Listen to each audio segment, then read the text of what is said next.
आइए आज हम विंडोज़ ऑपरेटिंग सिस्टम की गहराइयों में उतरते हैं।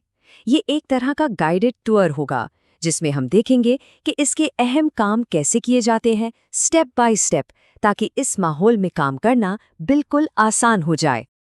अच्छा, तो आज हम क्या-क्या देखने वाले हैं? ये रहा हमारा पूरा रोड मैप।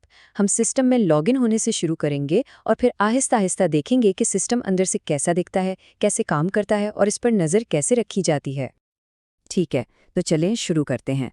देखिए, किसी भी सिस्टम के साथ काम करने का पहला उसूल क्या है? यही कि पहले उस तक पहुंचा जाए। उसके लिए हम रिमोट डेस्कटॉप प्रोटोकॉल यानी आरडीपी का इस्तेमाल करेंगे। अब समझ लें कि ये हमारे कंप्यूटर और इस रिमोट सिस्टम के बीच में एक महफूज रास्ता बनाता है। अब ये कमांड देखने में शायद थोड़ी लंबी और मुश्किल लग रही हो, है ना? लेकिन घबराए नहीं, ये असल में बहुत सादा है। ये सिर्फ कंप्यूटर को 4 बातें बता रही है। पहला, कौन सा टूल इस्तेमाल करना है। दूसरा, कौन लॉगिन कर रहा है। तीसरा, उसका पासवर्ड क्या है। और चौथा, भाई जाना कहाँ है, यानी किस मशीन से जुड़ना है। बस इतनी सी बात है। तो जनाब, हम सिस्टम में दाखिल हो चुके हैं। अब ज़रा इसके माहौल से जान पहचान कर लें। ये जो स्क्रीन पर सब कुछ नज़र आ रहा है, इसे कहते हैं ग्राफिकल यूज़र इंटरफेस या GUI। ये समझें कि ऑपरेटिंग सिस्टम का चेहरा है जिससे हम बातचीत करते हैं, बिल्कुल जैसे किसी गाड़ी का डैशबोर्ड होता है। स्क्रीन पर जो सबसे अहम चीज़ें नज़र आती हैं वो ये हैं। डेस्कटॉप तो आपका मेन वर्क स्पेस है जहां शॉर्टकट्स वगैरह रखे होते हैं। स्टार्ट मेन्यू एक तरह से आपके सारे प्रोग्राम्स की लाइब्रेरी है। टास्क बार पर वो ऐप्स होती हैं जो इस वक्त खुली हुई हैं, और नोटिफिकेशन एरिया आपको सिस्टम के बारे में अपडेट्स देता रहता है। अच्छा, एक बहुत अहम बात, इन दोनों के फ़र्क को समझना है। सेटिंग्स जो है वो रोज़मर्रा की छोटी-मोटी तब्दीलियों के लिए है, लेकिन कंट्रोल पैनल ज़रा गहरी चीज़ है। यहाँ से सिस्टम पर बहुत ज़्यादा टेक्निकल कंट्रोल मिलता है। मिसाल के तौर पर, जैसे गाड़ी के अंदर से आप एसी चलाते हैं, वो सेटिंग्स है, लेकिन बोनेट खोलकर इंजन में कुछ करना, वो कंट्रोल पैनल है। ठीक है, तो अब तक हमने सिस्टम को बाहर बाहर से देखा है। अब वक्त है कि जरा अंदर झांक कर देखें और बात करें फाइल सिस्टम की। ये वो बुनियादी ढांचा है जिस पर मशीन का सारा डेटा टिका हुआ है। आप इसे एक बहुत बड़ी फाइलिंग कैबिनेट समझ सकते हैं जहां हर चीज अपनी जगह पर तरतीब से रखी है। आजकल की विंडोज़ NTFS पर चलती हैं। ये कोई आम फाइल सिस्टम नहीं है। इसकी खास बात यह है कि ये जर्नलिंग सिस्टम है। मतलब ये तब्दीलियों का हिसाब रखता है, और अगर कोई गड़बड़ हो जाए तो फाइलों को खुद ही ठीक कर सकता है। इसी वजह से ये बहुत ज़्यादा काबिल एतमाद है और हमारे डेटा को महफूज रखता है।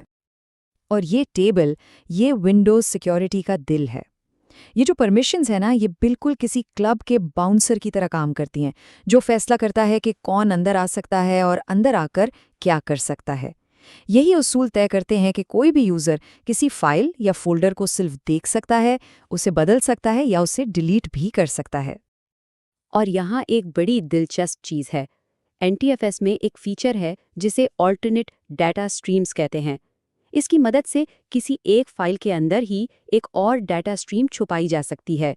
ये आमतौर पर नज़र नहीं आती, बिल्कुल ऐसे जैसे किसी मेज़ में कोई खुफिया दराज हो जिसके बारे में किसी को पता ना हो। तो हमने फाइल परमिशंस की बात तो कर ली, लेकिन सवाल ये पैदा होता है कि ये इजाज़तें दी किसको जाती हैं। यहीं से सिस्टम पर मौजूद यूज़र्स और ग्रुप्स का किरदार शुरू होता है।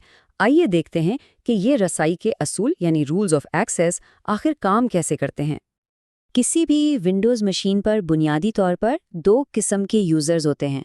एक होते हैं एडमिनिस्ट्रेटर, जिनके पास पूरे सिस्टम की चाबियां होती हैं, और दूसरे होते हैं स्टैंडर्ड यूज़र, जो सिर्फ अपने दायरे में रहकर काम कर सकते हैं। फ़र्क साफ है। एडमिनिस्ट्रेटर सिस्टम का मालिक है, जबकि स्टैंडर्ड यूज़र एक किराएदार की तरह हैं। सिस्टम को गैर ज़रूरी तब्दीलियों से बचाने के लिए विंडोज़ UAC का इस्तेमाल करता है। इसे आप एक सिक्योरिटी चेक पॉइंट की तरह समझें। जब भी कोई ऐसा काम होने लगता है जिसके लिए एडमिन के इख्तियारात चाहिए, ये आपको रोककर पूछता है, क्या आप वाकई ये करना चाहते हैं? इसके बाद ही आगे बढ़ने की इजाज़त देता है। अब देखें, हर एक यूज़र को अलग-अलग इजाज़तें देना तो बहुत मुश्किल काम है। इसलिए एडमिनिस्ट्रेटर्स ग्रुप्स का इस्तेमाल करते हैं। ये बिल्कुल किसी पार्टी के VIP पास जैसा है। आप बस एक यूज़र को रिमोट डेस्कटॉप यूज़र्स वाले ग्रुप में डाल दें और उसे वो सारी इजाज़तें खुद ब खुद मिल जाएंगी जो इस ग्रुप के पास हैं। कितना आसान हो गया! तो अब तक हमने इंटरफेस, फाइल सिस्टम, यूज़र्स और उनके उसूलों को अलग-अलग समझाएं। लेकिन इन सबको एक साथ रियल टाइम में काम करते हुए कैसे देखा जाए? इसके लिए आइए सिस्टम के मेन कंट्रोल रूम यानी उसके सबसे अहम टूल्स में से एक पर नज़र डालते हैं। जी हाँ, हम बात कर रहे हैं टास्क मैनेजर की।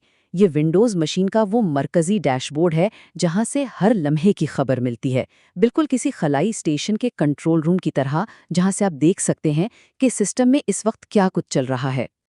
इसके अंदर कई काम की चीज़ें हैं। प्रोसेसेस टैब आपको बताता है कि कौन सी ऐप्स और बैकग्राउंड टास्क चल रहे हैं। परफॉर्मेंस टैब में सीपीयू, मेमोरी और डिस्क के इस्तेमाल का लाइव ग्राफ नज़र आता है। आप ये भी देख सकते हैं कि कौन-कौन लॉगिन है और कौन कितने रिसोर्सेज इस्तेमाल कर रहा है।